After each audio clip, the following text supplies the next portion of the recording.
What's going on, everyone? And welcome in to Plizont's podcast, filled with glitchy analysis and takes so cold that they're boiling hot. Today's podcast is proudly sponsored by Hungry Howie's Baton Rouge. Check out their website for amazing carry-out and delivery deals. Right now, they've got a carry-out deal. Get a large one-topping pizza for just $7.99. Thank you so much to Hungry Howie's Baton Rouge. And in today's show, we are going to talk about the Heisman Award, what it is and what it should be. We're going to have just one special Plizont lock. We're also going to talk about continuing our NBA top 100 players of all time at number 96. And last but not least, we've got a Plizont freezing cold take. So let's begin with our Heisman Award segment. So this year's finalists: Stetson Bennett from Georgia, Max Duggan from TCU, Caleb Williams from USC, and last but not least, we've got CJ Stroud from Ohio State. So let's just discuss who we think has the best team. That could play an important part in who finally has the Heisman Award trophy in their hand. So the best team, Stetson Bennett and the Georgia Bulldogs. Now let's talk about the best story. This guy has stuck it out through God only knows what in his personal life. He has battled through open heart surgery, the transfer portal, not going in, staying committed to his team, losing his starting spot, getting it back, and then losing it again. Max Duggan. He's got the best story out of all these guys, and that was really played out in the Big 12 championship. I mean, they did lose, but you could just see it in his eyes, man. That guy gave it his absolute all. Now, next up, there's one guy who I think nobody's talking about, and it's CJ Stroud. Now, the reason nobody's talking about him is for one reason and one reason only. He did not play in championship week. The Ohio State Buckeyes got absolutely blown out by Michigan in the last game of the year. CJ Stroud never got a chance to play in the Big Ten championship game, and therefore, his case kind of wrapped up right then and there. That's it. I do not count CJ Stroud towards this Heisman race. I don't think he's even going to come close. Now let's talk about a player that shouldn't be there, and that's Stetson Bennett. Now, why? Stetson Bennett finished the season with 27 total touchdowns. In the last 10 Heisman Award ceremonies, that is the least amount of touchdowns out of any Heisman Award candidate. Not winner, candidate. Okay, the next lowest is A.J. McCarron with 28, and both of those are actually just extreme outliers. The average total touchdown finalist for a quarterback ends up with about 46 and a half touchdowns at the end of the year. That's insane. We're talking about almost a 20 touchdown difference between Stetson Bennett and an average quarterback Heisman finalist. I don't think he belongs here at all. I would love to see somebody like Bijan Robinson there. But let's get back to the best player at the Heisman Award ceremony. And that, my friends, is Caleb Williams. Hands down, the best player in college football this year. I mean, you could just tell he was backpacking that USC team. They had a subpar defense.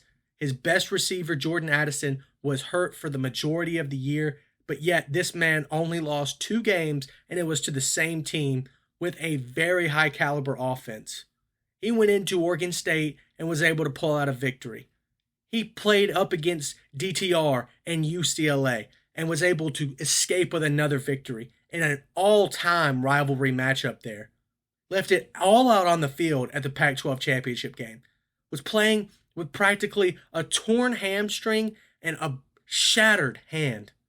And yet he still tore Utah up. Now, was he able to get the win? No. But I do not put that on him at all. I put that on the rest of the team. But it's fine. He's a sophomore, and this USC team was not expected to be this good so fast. That being said, I think he's the best player in this Heisman ceremony. He's the best player in the country. That's who I predict is going to win the award. Now, my dark horse pick is Max Duggan. And I think that has a lot to do with his personal storyline. But as far as the best player in college football, not even close. It's Caleb Williams. Now, let's talk about what the Heisman Award should be. We all know what it is. It's a quarterback award. Every single year, there's at least one quarterback in the race, if not two, and if not that, three. Okay? We have only seen two one quarterback Heisman candidate races in the last 10 years, and that was in 2013 and 2014. And the year before that, 2012, they had four quarterback candidates for Heisman. So, and that's what we got this year, four quarterbacks. Now, the Heisman Award is supposed to be the best player in the country. And to me, it's not even close. Three of these quarterbacks don't belong. Like I said, 46.5 touchdowns is what the average quarterback finishes with at the end of the year to be a Heisman finalist. Okay, CJ Stroud, 37. Max Duggan, 36. Stetson Bennett, 27. Caleb Williams, now he did have 47. Okay, he met the mark at least. Okay, but this should honestly be more than just quarterbacks. Okay, let's talk about three other players that I really think made their mark on the season. For starters, Bijan Robinson. In my opinion, he's the best back in the country. Plays at Texas. This man had 1,580 rushing yards on 6.1 yards per carry. And he went up against some pretty tough opponents, including Alabama. Okay? He also had 18 rushing touchdowns, which is out of this world for a running back in this day and age. You've got to be kidding me. Next up, we've got who I think is the best receiver in college football this year. Now, I would have given this to Jordan Addison, but he's been hurt. My requirements for this is basically you have to play almost the entire season. So the best receiver in the country is Jalen Hyatt. 1,267 yards, only on 67 catches. That's insane. That's 18.9 yards per catch. That leads the country in receivers over 50 catches. Not to mention, he had 15 touchdowns. And in my opinion, was the sole reason that Tennessee was able to pull off that upset against Alabama. 5 touchdowns in that game. 5, not 1, not 2, not 3, not 4, but 5. Torched Alabama. And last but not least, I think that the Heisman Award every single year should include a defensive player. Well, let's talk about the best defensive player on a top 10 defense that plays some of the toughest opponents in the country. Will Anderson at Alabama. The man had 10 sacks and 17 tackles for loss. Not to mention, Alabama's defense ranked top 10 in passing yards allowed, in total yards allowed, in points per game. I mean, this Alabama team is a top 10 defense, and that's on an off year. And that's also after Will Anderson had an insane year last year. All of the attention was on him this season, and yet he still was able to rack up 10 sacks and 17 tackles for loss. I have to give it to him. I have to give him his props and his credit. I don't know if there's another defensive player on a good defense that's doing more of the same. Now, that being said, all three of these people, not up for the Heisman. Now, the last player that I would include in this Heisman race is who I think who should win the Heisman. That's Caleb Williams, okay? 4,000 yards, 37 passing touchdowns, 10 rushing touchdowns, only 4 interceptions.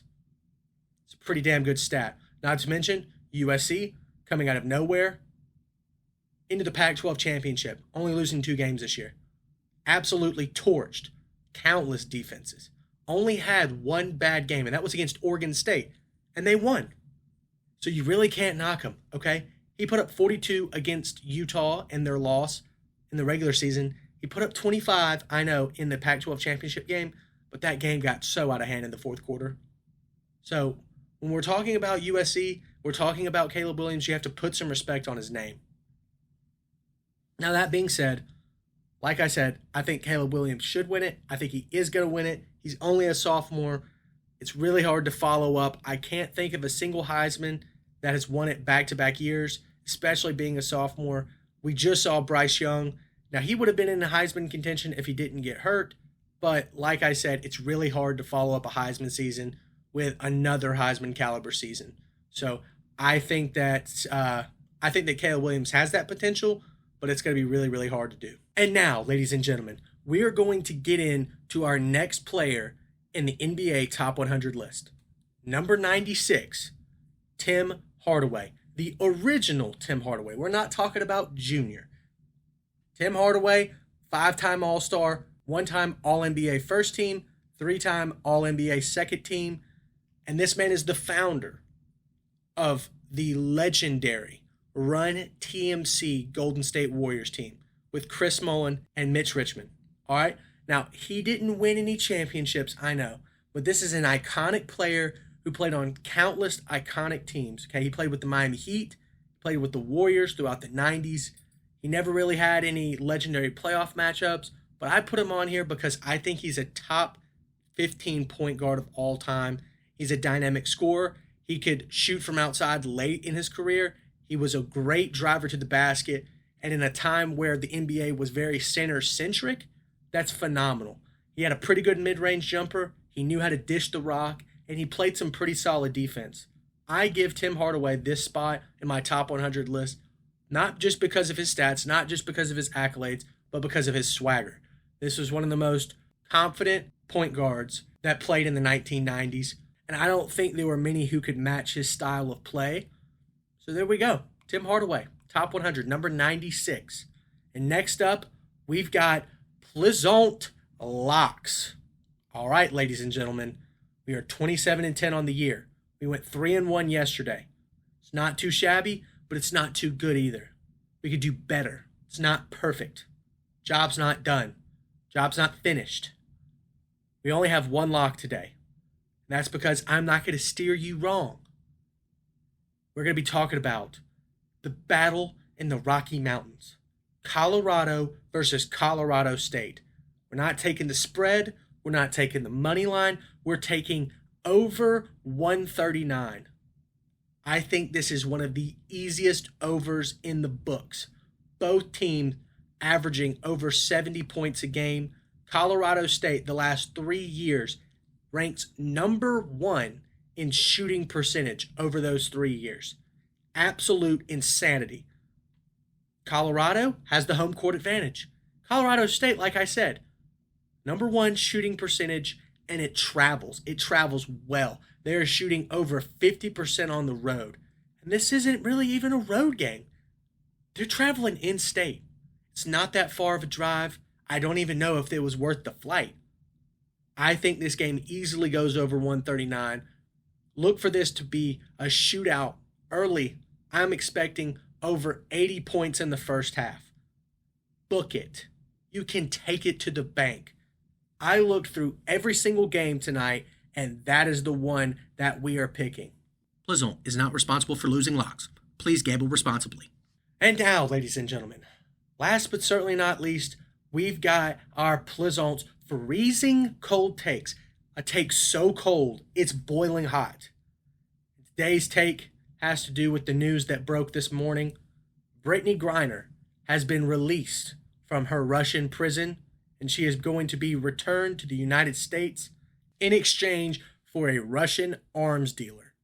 Now, my take is that was a terrible trade. This Russian arms dealer, his name is Victor Boot. His nickname is the Merchant of Death. According to a 60 Minutes report from 12 years ago, this man was accused of selling tens of thousands of weapons to African warlords, which radicalized African civil wars across the continent. This man has created so much violence, it's probably too many lives to count.